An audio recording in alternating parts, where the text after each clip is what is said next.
സിദ്ധാർത്ഥ് പ്രഭു കഴിഞ്ഞ കുറച്ച് ദിവസങ്ങളിലായി സോഷ്യൽ മീഡിയയിൽ കത്തി നിൽക്കുന്നൊരു വിഷയമാണല്ലോ. മദ്യപിച്ച് വാഹനമോടിച്ച് ഡിസംബർ 24-ന് സിദ്ധാർത്ഥ് പ്രഭു ലോട്ടറിക്കാരനായ തങ്കരാജിനെ ഇടിച്ചിട്ടിരുന്നു. തുടർന്ന് എല്ലാവരും ആശുപത്രിയിൽ എത്തിച്ചെങ്കിലും അദ്ദേഹം കഴിഞ്ഞ ദിവസം മരിച്ചിരിക്കുന്നു. സിദ്ധാർത്ഥിനെ ന്യായീകരിച്ചുകൊണ്ട് പ്രമുഖരായ ജിഷിൻ്റെ ഭാര്യ അമയ, അങ്ങനെ ഒരുപാട് ആർട്ടിസ്റ്റ് രംഗത്ത് വന്നിരുന്നു.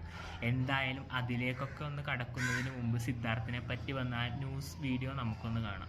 അബ്ജോദ്, ക്രിസ്മസിന്റെ തലേന്ന് രാത്രിയിലാണ് MC റോഡിൽ നാട്ടകം കോളേജിന് സമീപത്ത് വെച്ച് ഇത്തരത്തിലൊരു അപകടം ഉണ്ടാവുന്നത്. പൂർണ്ണമായും മദ്യപിച്ച് മദ്യലഹരിയിൽ അമിത വേഗത്തിൽ വാഹനം ഓടിച്ചാണ് സിദ്ധാർത്ഥ് പ്രഭു എത്തിയത്. ലോട്ടറി വിൽപ്പനക്കാരനായ തങ്കരാജ് റോഡിലൂടെ നടന്നു പോകുമ്പോൾ തങ്കരാജിനെ ഇടിച്ച് വീഴ്ത്തുകയായിരുന്നു.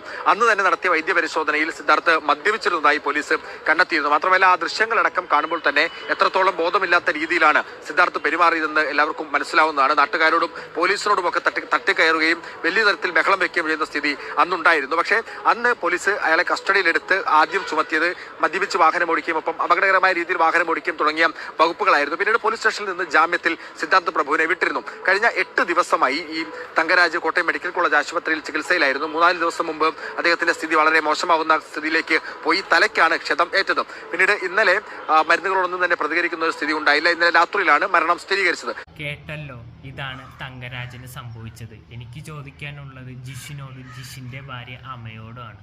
നിങ്ങൾ അന്ന് സിദ്ധാർത്ഥൻ ചെയ്ത പ്രവൃത്തിയെ വലിയ കാര്യമായി ന്യായീകരിച്ചല്ലോ. നിങ്ങൾക്ക് ഇപ്പോൾ ഒന്നും പറയാനില്ലേ?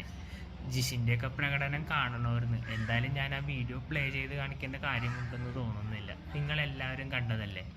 എന്തായാലും മരണത്തെക്കാളും വലുതൊന്നും ആരുടെയും ജീവിതത്തിൽ സംഭവിക്കാനില്ലല്ലോ. ചുരുക്കത്തിൽ പറഞ്ഞ തങ്കരാജിൻ്റെ കുടുംബത്തിന് പോയി. എന്തായാലും നമുക്ക് ആ ബാക്കി ന്യൂസ് ക്ലിപ്പും കൂടി ഒന്ന് കേട്ടു നോക്കാം. മരണം സംഭവിച്ചതോടുകൂടി വകുപ്പ് മാറുകയാണ്. ഇനിയിപ്പോൾ മനഃപൂർവ്വമല്ലാത്ത നരഹത്യ അടക്കമുള്ള വകുപ്പുകൾ. അതെങ്ങനെ മനഃപൂർവ്വമല്ലാത്ത നരഹത്യവും? മനഃപൂർവ്വമല്ലാത്ത നരഹത്യവും നമ്മൾ ബോധപൂർവം വണ്ടി ഓടിച്ചിട്ട് ആക്സിഡൻറ്റിൽ സംഭവിക്കുമ്പോഴാണ് അത് മനഃപൂർവ്വമല്ലാത്ത നരഹത്യവുന്നത്. ഇവിടെ സിദ്ധാർത്ഥൻ്റെ കേസിൽ സംഭവിച്ചത് മദ്യപിച്ചിട്ടാണ് വാഹനം ഓടിച്ചത്. മദ്യപിച്ചിട്ട് വാഹനം ഓടിച്ചാൽ അപകടം വരുമെന്ന് സിദ്ധാർത്ഥന് മനസ്സിലാക്കാൻ കഴിയാത്തൊരു കുട്ടിയൊന്നുമല്ല. മാത്രമല്ല, നിയമത്തിൽ ഇന്നോ ഇന്നലെയോ പറയുന്ന കാര്യമല്ല അത്.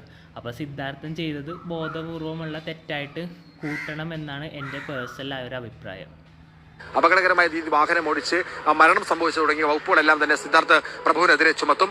ആദ്യമുണ്ടായിരുന്ന FIR ഓൾട്ടർ ചെയ്ത് ഈ പുതിയ വകുപ്പുകളെല്ലാം തന്നെ ചേർത്ത് കേസ് വേറൊരു തലത്തിലേക്ക് പോവുകയാണ്. നിലവിൽ ഏതായാലും അതിനുവേണ്ടിയുള്ള നടപടിക്രമങ്ങളെല്ലാം തന്നെ പോലീസ് തുടങ്ങിയെന്നാണ് ചിങ്ങവനം പോലീസ് അറിയിക്കുന്നത്. ഈ സംഭവം അറിഞ്ഞതിന് പിന്നാലെ ഒരുപക്ഷെ ഇനിയിപ്പോൾ ഒരു മുൻകൂർ ജാമ്യാപേക്ഷയും ഒക്കെ തന്നെയായി സിദ്ധാർത്ഥ് പ്രഭു പോകാനൊരു സാധ്യതയാണ് ഉള്ളത്.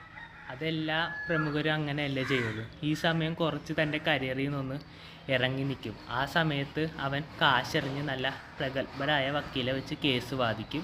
കേസ് അവൻ വിജയിക്കുകയും ചെയ്യും. അവിടെയും നഷ്ടപ്പെടുന്നതോ സാധാരണക്കാരൻ്റെ നീതിയും ജീവിതവുമാണ്. അതുകൊണ്ട് അറസ്റ്റ് അടക്കമുള്ള നടപടികൾ എങ്ങനെയായിരിക്കും, എന്താണ് പോലീസിന്റെ തുടർ നടപടികൾ എന്നാലും വലിയ ആകാംക്ഷയുള്ളതാണ്. കേട്ടല്ലോ, ഇതാണ് സിദ്ധാർത്ഥ് പ്രഭുവിനെ പറ്റി ന്യൂസിൽ പറയുന്നത്. നിലവിൽ അറിയാൻ കഴിഞ്ഞത് സിദ്ധാർത്ഥ് പ്രഭുവിനെ തട്ടിമുട്ടി എന്ന സീരിയലിൽ നിന്ന് പുറത്താക്കിയെന്നാണ്. പക്ഷേ അദ്ദേഹം ഉറപ്പായിട്ടും തിരിച്ചു വരും. കാരണം തട്ടിമുട്ടി എന്ന പരിപാടി ഇറങ്ങിയ സമയത്ത് മുടിയനൊക്കെ ഉണ്ടാക്കിയ ഓളം വളരെ വലുതാണ്. പിന്നെ ഓരോരുത്തരായി സീരിയലിൽ നിന്ന് പിരിഞ്ഞു പോകുന്ന സമയത്ത് സീരിയലിൻ്റെ റേറ്റിംഗും കുറഞ്ഞു, അതുപോലെ തന്നെ ഓഡിയൻസും കുറഞ്ഞു. പിന്നെ പഴയ റേറ്റിംഗും റീച്ചൊക്കെ തിരിച്ചു പിടിച്ചത് ഈ സിദ്ധാർത്ഥ് പ്രഭുവിലൂടെയാണ്.